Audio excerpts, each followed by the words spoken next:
안녕하세요. 안녕하세요. 이렇게 또 하나님의 자녀 되신 우리 성도님들 앞에 또 함께 할 수 있게 돼서 참 기쁘게 생각합니다. 어떻게 하나님의 자녀가 되셨는지 한번 생각해 보시면 어떨까요? 나는 언제 어떻게 하나님의 자녀가 됐지? 이런 생각들을 문득 하게 될 때 참 놀라지 않을 수가 없습니다. 어떻게 나 같은 사람이 어떻게 지금 하나님의 자녀라고 이렇게 하나님의 집 안에, 하나님의 교회 안에 앉아 있는 거지? 어떻게 나 같은 사람이 하나님의 자녀라고 하나님의 사랑을 이렇게 받고 있지? 또 어떻게 나 같은 사람 안에 하나님을 향한 사랑이 언젠가부터 생겨났고, 또 하나님의 자녀들을 향한 사랑이 생겨나고, 또 하나님의 교회를 향한 사랑이 생겨났는지 생각하면 참 놀랄 일입니다. 어떻게 나 같은 사람이, 어떻게 우리 같은 사람이. 전에도 말씀드린 적이 또 있습니다만, 저는 12살 때 하나님의 자녀가 됐습니다. 그때 물론 어린 나이였긴 했지만, 그러나 저는 충분히 제가 죄인이라는 것을 알고 있었습니다. 그리고 이 상태로는 내가 하나님의 자녀가 결코 될 수가 없다. 또 결코 하나님 나라에 들어갈 수가 없다라는 것을 그때 알고 있었습니다. 그리고 어느 한날 밤, 12살이었던 어느 한날 밤, 그 두려움 때문에, 그 죄로 인한 괴로움 때문에 제가 잠을 이루지 못했던 그 한밤이 있었고, 그 밤에 저는 예수님을 하나님이 보내신 구주로, 또 예수님께서 저를 위해서 이루신 모든 일들을 그대로 마음에 받아들임으로써 하나님의 자녀가 되는 놀라운 경험을 했던 적이 있습니다.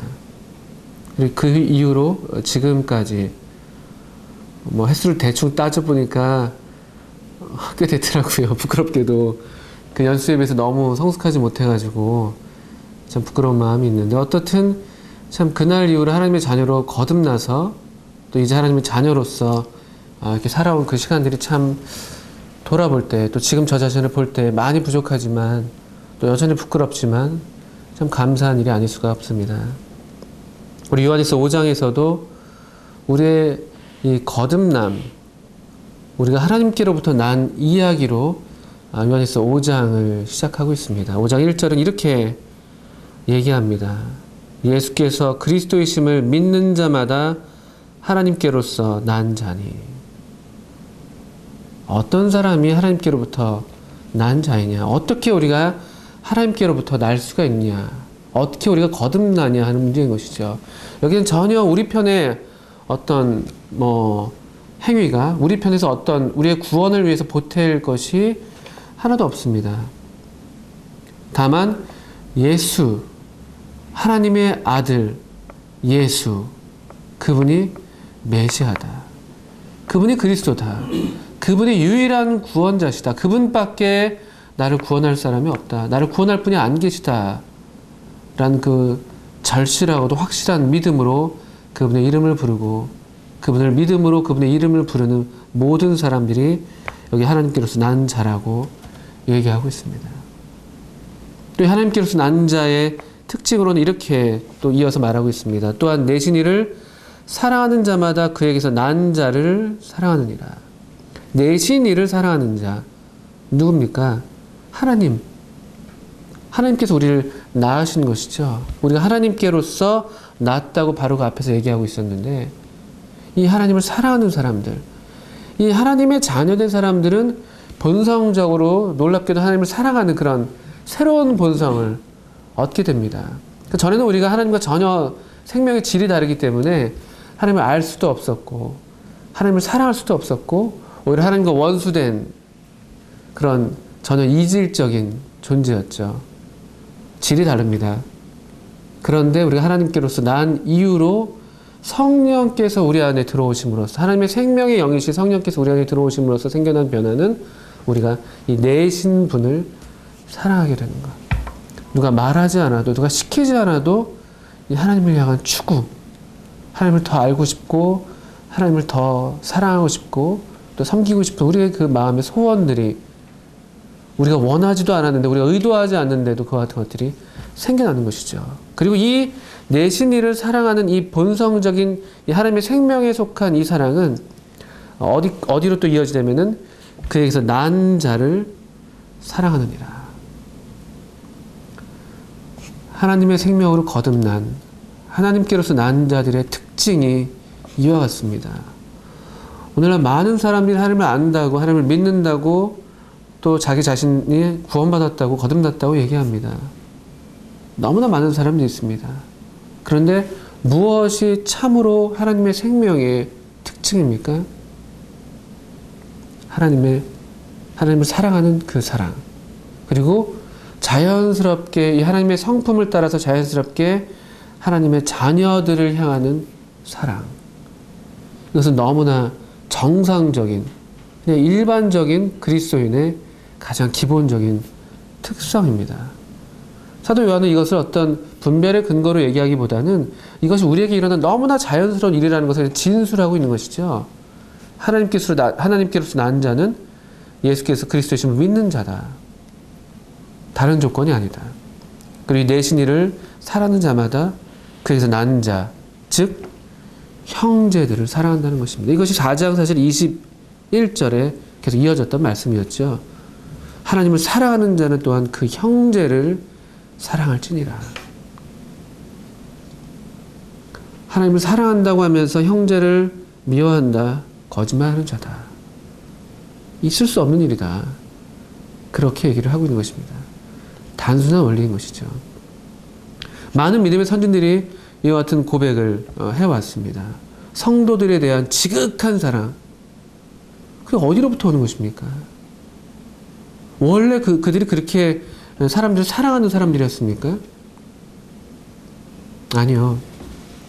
하나님께로서 낳기 때문에, 하나님을 사랑했기 때문에, 사랑하게 됐기 때문에 자연스럽게 성도들을 향한 사랑으로 나아가는 그 어떤 놀라운 간증들 우리가 많이 들어왔지 않습니까?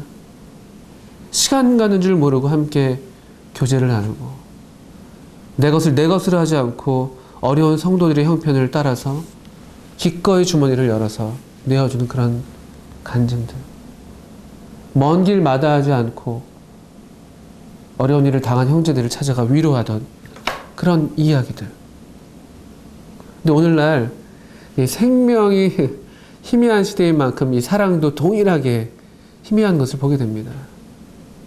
불법의 성행함으로 많은 사람들의 사랑이 식어진다. 이것이 오늘날 마지막 때의 특징인데, 이게 그냥 순전하고 참된 의로운 하나님의 생명이 굉장히 좀 약해져 있는 것이죠. 공기가 탁합니다. 하나님의 이 교회 안에서도 이 하나님의 생명의 기운이 굉장히 약한 것 같습니다. 다른 많은 세속적인 것들이 들어와서 이런 하나님의 생명의 숨결들, 이 사랑의 숨결들이 좀처럼 잘 호흡되지 않도록 그렇게 방해하는 것들이 많이 있는 것 같아요. 그래서 우리의 사랑이 예전같이 순전하지 않습니다. 시편 16편에서 다윗은 이렇게 고백을 하는데 우리는 언젠가부터 이런 고백들을 정말 하고 있는 것인지 모르겠습니다. 다윗은 시편 16편에서 먼저는 하나님에 대한 고백을 놀랍게 이렇게 했습니다. 주는 나의 주시오니 주 밖에는 나의 복이 없다 하였나이다. 16편 2절 말씀입니다. 주 밖에 나의 복이 없어요. 주님을 향한 완전한 만족감. 정말 주님만이 저의 사랑이세요. 제 온전한, 제가 사랑할 수 있다면 제 모든 사랑에, 제 모든 즐거움은 오직 주님께만 있습니다. 이와 같이 고백했습니다. 이 순전한 하나님을 향한 사랑이 있었고요. 그런데 16편 그 2절 이후에 3절에 이어지는 말씀은 땅에 있는 성도는 존귀한 자니 나의 모든 즐거움이 저희에게 있도다. 주 밖엔 나의 복이 없다고 얘기하고서는 나의 모든 즐거움이 성도들에게 있다고 얘기합니다. 이건 전혀 모순되는 것이 아니죠. 이 하나님을 향한 순전한 사랑은 그대로 성도들, 하나님의 자녀들, 하나님께 속한 자들을 향한 사랑으로 나아가는 것입니다. 하나님 아버지와 하나님께 속한 자녀들은 하나인 것이죠. 우리 주님이 교회의 머리이시고 교회가 주님의 몸이라면은 이 머리와 몸이 하나이기 때문에 우리가 교회를 사랑하는 것이 곧 그대로 이 우리 머리 대신 주님을 사랑하는 것과 똑같은 이치가 되는 것이죠. 요즘에 근데 너무 즐거움들이 딴 데서 많이 있는 것 같아요. 딴 데서 많이 있는 것 같습니다. 너무 순간적으로 우리의 어떤 그 오락에 대한 뭐 추구 그런 것들을 채워줄 것들이 너무 도처에 널려 있잖아요.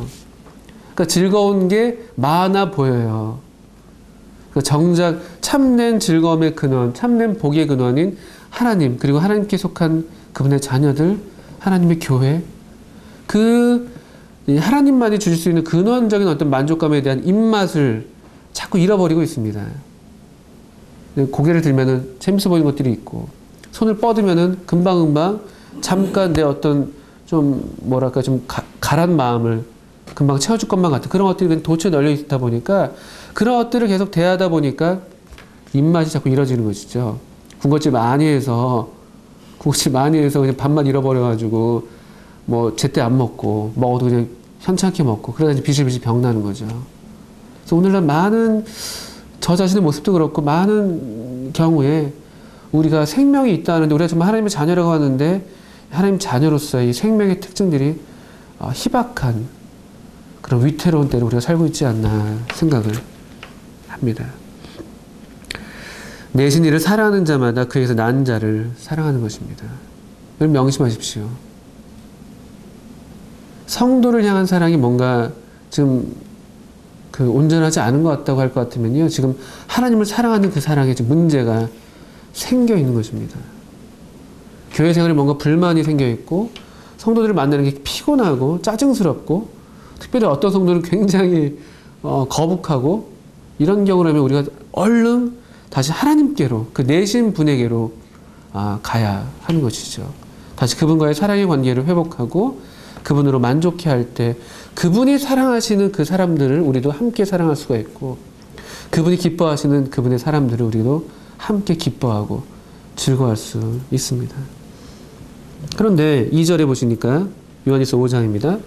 우리가 하나님을 사랑하고 그의 계명들을 지킬 때 이로써 우리가 하나님 자녀 사랑하는 줄을 아느니라. 이 하나님의 자녀 사랑하는 것, 그에게서 난 자를 사랑하는 것은 어떤 것으로 증명된 참으로 하나님의 자녀 사랑하는 것이 뭐냐라고 할 때 하나님을 사랑하는 것, 그냥 인간적인 사랑이 아닙니다. 또 그의 계명들을 지키는 것과 함께 동반되는 사랑이어야 합니다. 인간적으로 교회 안에서 오랫동안 교회 생활하면서 그냥 정에 이끌리고 또 익숙하고 친숙한 사람들이 있을 수 있습니다. 물론 그것도 좋은 또 복된 관계이죠. 그러나 성경에서 정말 참된 하나님의 자녀 사랑하는 것, 형제 사랑하는 것은 그분의 계명을 지키는 것, 하나님을 먼저 사랑하는 것, 이것과 항상 동반된다는 것이죠.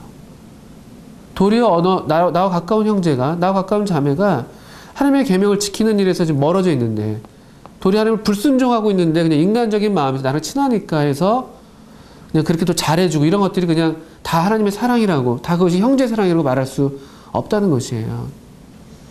그가 하나님을 미워하는, 하나님께서 미워하시는 그런 상태에 머물러 있고 그래서 즐겨하고 있는 어떤 위태로운 때에 있는데도 불구하고 우리가 그냥 좋은 게 좋은 거지, 나랑 친하니까 하면서 그냥 그 편을 들어준다거나 옳지 않은 것에 그냥 함께 그냥 마음을 해준다거나 이런 것들은 참된 하나님의 사랑은 아닙니다. 이 형제 사랑, 하나님의 자녀 사랑하는 것에 수반되어야 될 분명한 특징들을 요한은 얘기하고 있습니다. 하나님을 사랑하는 것, 또 그의 계명들을 지키는 것. 다시 나아가서 3절에서 다시 확인하고 있죠. 하나님을 사랑하는 것은 이것이니 우리가 그의 계명들을 지키는 것이라. 하나님을 사랑하는 것, 그의 계명들을 지키는 것, 또 그렇게 하나님을 사랑하고 그의 계명들을 지킬 때에야 참된 하나님의 자녀 사랑하는 것. 이렇게 사랑과 계명, 사랑과 순종이 연관되어 있는 것들을 보게 되는 것이죠. 요한복음 14장에서도 그냥 하나님을 사랑하는 자는 나의 계명을 지킨다. 나를 사랑하는 자는 나의 계명을 지키는 자다. 단순하게 말씀하십니다. 하나님께 속한 사랑은 하나님의 진리와 함께, 하나님의 계명들과 함께 항상 기뻐합니다. 사랑은 진리와 함께 기뻐하는 것이죠. 진리를 희생하면서 하는 사랑, 참된 하나님 자녀의 사랑일 수 없습니다. 불순종하는 가운데 함께 머물러 있으면서 우리가 서로 사랑한다고 말할 수 없습니다.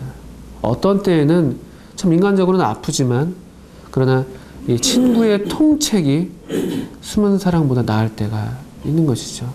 우리 함께 다시 하나님의 진리의 말씀으로 돌아가자. 우리 함께 하나님을 사랑하자. 함께 하나님의 계명들을 지키는 대로 나아가자. 형제, 그것 하나님 말씀에 비춰볼 때 잘못하는 것 같아. 자매님, 그렇게 자꾸 어느 자매님에 대해서 서운한 마음을 갖고 있는 것, 하나님의 계명에 순종하는 것 같지가 않아요. 그렇게 얘기할 수 있어야 하는 것이죠. 그것이 또 우리에게 요구하시는 이 참된 하나님의 자녀 사랑인 줄 믿습니다. 이렇게 이 하나님의 자녀들을 사랑하는 것, 또 그의 계명들을 지키는 것은 우리 하나님의 자녀들, 하나님께서 난 자들에게는 결코 무거운 것이 아닙니다. 3절 후반부에 나오죠. 그의 계명들은 무거운 것이 아니다. 어떤 이제 하나님을 믿지 않는 사람들은 종종 저희들한테 이렇게 묻습니다. 야, 무슨 재미로 사냐? 또 어떻게 그렇게 다 하냐? 난 그렇게 못한다. 어떻게 이 교회 그렇게 자주 가서 어떻게 이 험한 세상 살아가려고 그러냐? 어떻게 네 거 챙기지 않으면서, 어떻게 네 주머니 다 살피지 않으면서 어떻게 너 그렇게 다 하려고 그러냐? 야, 그거 난 못해. 난 그래서 예수님 안 믿는다. 야, 재미없어 보인다. 어떻게 주일마다 교회 가서 그렇게 하루 종일 있냐? 등등 여러 가지 이유들로 우리들한테 얘기하는 경우들을 겪어보셨을 겁니다. 무겁게 이렇게 그냥 예수를 믿는 것, 하나님의 자녀가 되는 것, 너무 힘들어, 너무 무거워 이렇게 이제 생각하는 것이죠. 그런데 이 성도의 고백은 이와 같습니다. 그의 계명들은 무거운 것이 아니다. 어떠신가요? 하나님의 계명을 지키는 것 무겁고 힘드십니까? 물론 때로 그렇습니다. 이 하나님의 계명에 순종하는 것을 우리 육신이 싫어하기 때문에, 우리 죄악된 본성이 싫어하기 때문에 어떤 때는 참 그것이 힘겹게 느껴집니다. 그런데 일반적으로 하나님께서 낳기 때문에 하나님과 동질의 생명을 갖고 있는 우리들, 하나님의 성령으로 거듭난 우리들, 그냥 교인이 아니라 참으로 거듭나서 하나님의 성령이 우리 안에서 내주하시고 운동하시고 역사하시는 이 정상적인 그리스도인들에게 있어서 하나님의 계명들은 결코 무겁지 않습니다. 왜냐? 우리는 하나님의 계명에 순종하기를 원하는 놀라운 본성을 갖게 됐거든요. 성령의 소욕, 성령의 욕구가 우리 안에 생겨났거든요. 우리 하나님의 계명을 순종하고 싶어졌거든요. 때로 힘들어 보이지만, 때로 육신의 소욕과 성령의 소욕이 서로 거슬러서 때로는 힘들지만, 그럼 우리의 참된 만족과 참된 이 즐거움은 순종하는 데 있다는 것을 우리가 알고 있습니다. 순종하지 않고서 우리 영혼이 평안하지 않죠. 그래서 그의 계명은 무거운 것이 아니게 됐습니다. 우리 주님도 친히 그렇게 말씀하셨죠. 수고하고 무거운 짐진 자들아 다 내게로 오라. 내가 너희를 쉬게 하리라. 나의 멍에를 메고 내게 배우라. 나의 멍에는 쉽고 내 짐은 가볍다. 왜 그렇습니까? 우리가 그냥 우리 힘으로 그냥 그 계명들을 다 지키려면 얼마나 버겁고 힘듭니까? 더러 우리 거듭나기 전에 우리의 상황들이 그런 상황이었지 않습니까? 계명들을 지키려고 하는데 안 되니까 너무 부담스럽고 무겁고 하나님을 멀리하게 되고 그러지 않았습니까?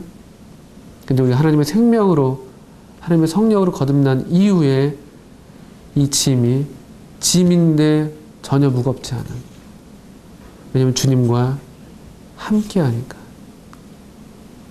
주님과 멍에를 같이 하니까, 주님이 가는 대로 우리가 따라가기만 하면 되니까, 이미 그분께서 다 모든 율법의 요구를 이루신 것을 성령으로 믿게 되고, 그 이루어진 이 성취 안에서 우리가 그분과 더불어 행하는 즐거움들을 맛보게 되니까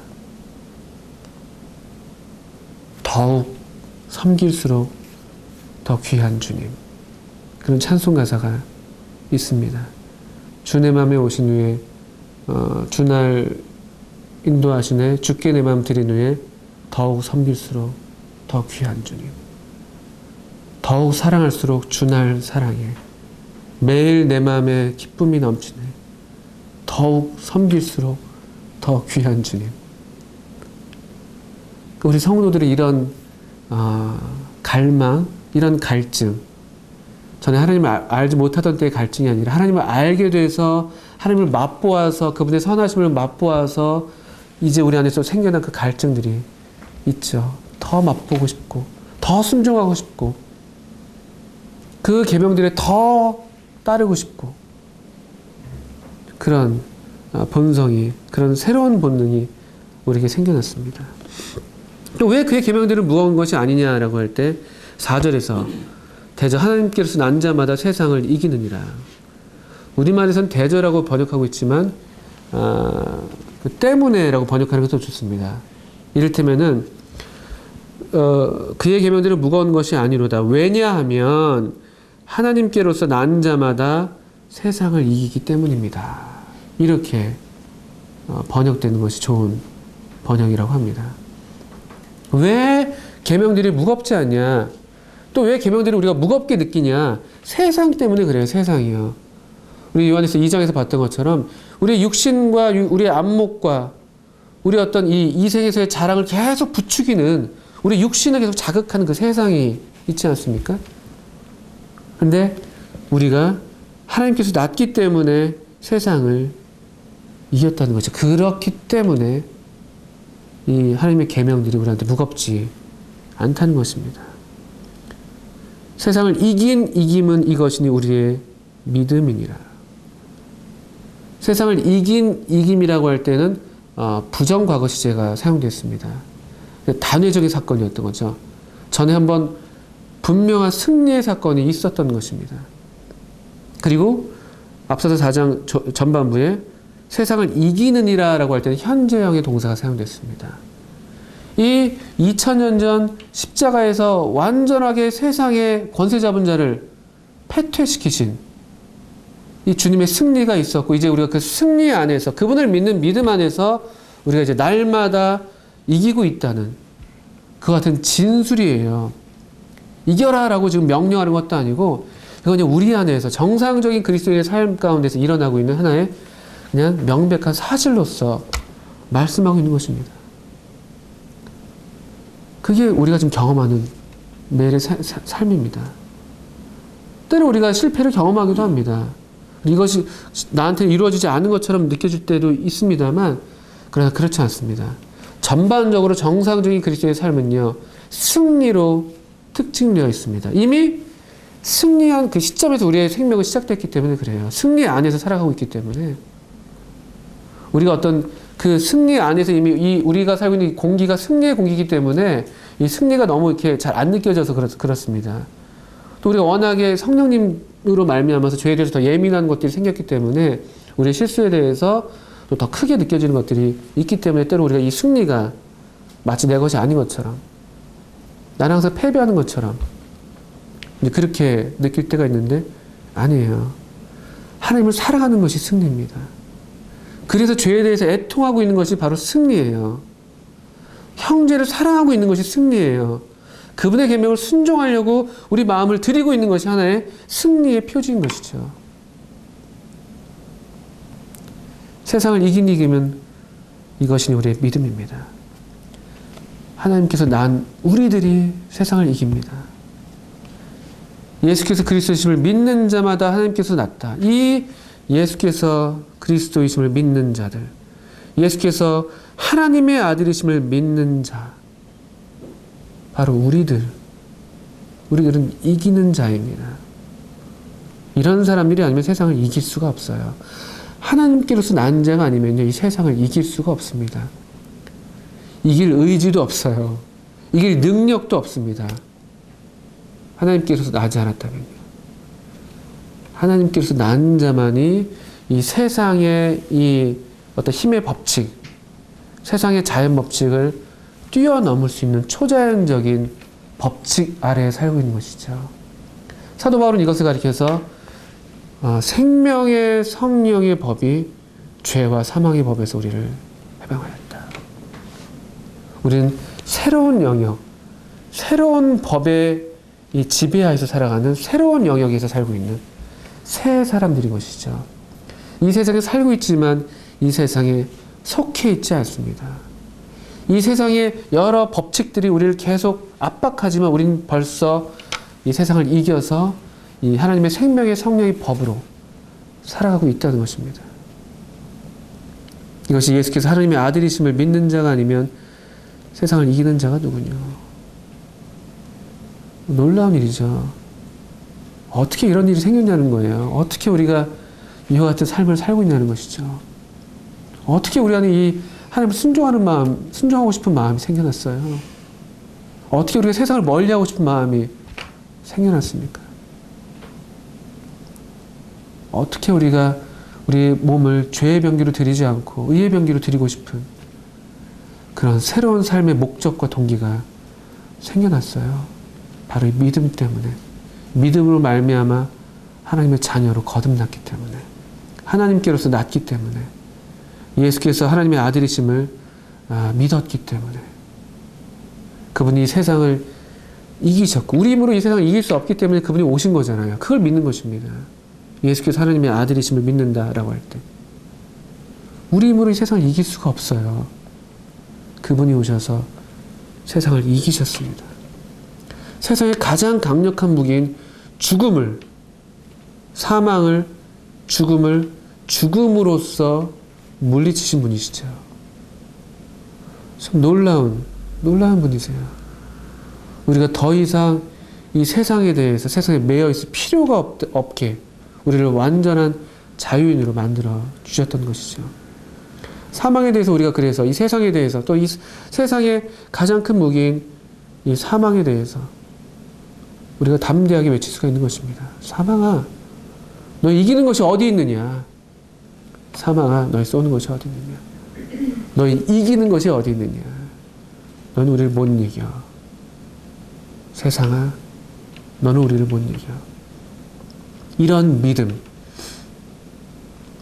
히브리서 11장에서 믿음의 사람들이 얘기하면서 이런 사람들은 세상이 감당치 못하니라는 표현이 있는 것들을 기억하실 겁니다. 히브리서 11장 38절 괄호 안에 이렇게 기록이 되어 있는데, 이런 사람은 세상이 감당치 못하도다. 이 믿음의 사람들, 정말 하나님을 하나님으로 믿는 믿음의 사람들, 이 믿음으로 하나님의 자녀로 거듭난 사람들, 세상이 감당할 수 없습니다. 세상이 감당할 수가 없어요. 우리는 넉넉히 세상을 이기는 사람들입니다. 우리를 사랑하시는 사랑으로 말미암아 우리가 넉넉히 이기느니라. 예수께서 하나님의 아들이심을 믿는 자, 이 하나님의 아들을 통해서 분명하게 나타나고 확증된 이 하나님의 사랑을 믿는 자들, 이 하나님의 사랑을 믿는 자들에게 어떤 두려움도 없어요. 넉넉히 이길 수 있습니다. 세상이 우리를 감당하지 못합니다. 세상에게 우리 같은 사람들은 가치가 없어요. 똑같이 우리 같은 사람들, 성도들에게 있어서 세상 또한 가치가 없습니다. 세상이 나에 대해서 못 박혔고 나도 또한 세상에 대해서 그러하다. 이것이 믿음의 사람들, 하나님의 자녀들의 일반적인 고백입니다. 특별한 믿음이 있어서 히브리서 11장에 기록된 것이 아닙니다. 정상적인 믿음의 사람들. 우리 역시 그 믿음의 계보에 들어가 있을 것입니다. 우리를 계속 응원하는, 우리를 둘러싼 허다한 증인들이 계속 우리로 믿음의 경주를 하라고 지금 하고 있지 않습니까? 세상을 이기면 이것이니 우리의 믿음이라. 예수께서 하나님의 아들이심을 믿는 자가 아니면 세상을 이기는 자가 누구뇨? 없다는 거예요. 누구도 세상을 이길 수 없습니다. 하나님의 자녀들 말고는. 우리가 얼마나 놀라운 사람들이, 얼마나 자유로운 사람들이에요. 이 하나님의 아들 통해서 나타난 이 온전한 사랑으로 우리가 모든 두려움을 떨쳐버릴 수가 있게 되는 것이죠. 세상이 우리를 계속 두렵게 하잖아요. 압박하잖아요. 그렇게 하면 안 된다고. 우리를 사랑하지 못하게 하잖아요. 하나님을 사랑하지 못하게 하고 성도들을 사랑하지 못하게 해요. 하나님의 교회를 사랑하지 못하게 해요. 대신에 자기를 사랑하고 돈을 사랑하고 쾌락을 사랑하라고 자꾸 우리를 부추기고 우리에게 압박을 주잖아요. 우리가 좀 전에는 하나님을 알지 못하던 때에는 극한방탕으로 다름질을 할 때가 있었죠. 근데 우리가 하나님을 알고 나서 경건한 삶을 돌아올 때 놀랍게도 저들이 비웃습니다. 베드로전서의 말씀입니다. 저들이 핍박합니다. 우리가 경건하다는 이유로. 우리가 저들과 같지 않다는 이유로. 그런데 그런 모든 어떤 유혹, 핍박, 두려움, 압박 이런 것들이 우리를 좌우할 수 없어요. 사랑 안에는 두려움이 없습니다. 온전한 사랑이 두려움을 내어줬죠. 요한일서 4장 18절 말씀인데요. 우리를 계속 사랑하게 하는 이 하나님의 생명, 그 사랑, 그 생명 때문에 우리가 세상을 이깁니다. 우리는 계속 이 사랑하기를 선택해야 합니다. 또 그렇게 해야만 우리가 살 수 있습니다. 우리의 이 생명의 본질을 사랑하지 않고는 견딜 수가 없으니까. 사랑하지 않고는 살 수가 없어요. 하나님도 그러셨고 이 생명의 근원이신 우리 아버지 하나님이 그렇게 하셨고 우리 생명을 부여받은 이 신의 성품에 참여한 우리들 또한 그렇게 하지 않고는 우리가 살아갈 수가 없습니다. 살려면 하나님을 더욱 사랑하시고 하나님께서 난 자들을 더욱 사랑하시는 거예요. 그분의 계명을 더욱 지키는 것이고 그럴 때 우리가 세상을 이기면서 담대하게 놀랍게 또 아주 자유롭게 이 땅에 살고 있지만 이 세상에 살고 있지만 승리 가운데 살아갈 수 있습니다. 더욱 우리 모두 이런 승리 가운데에서 또 승리를 노래하면서 개선가를 부르면서 계속 살아가기를 바랍니다.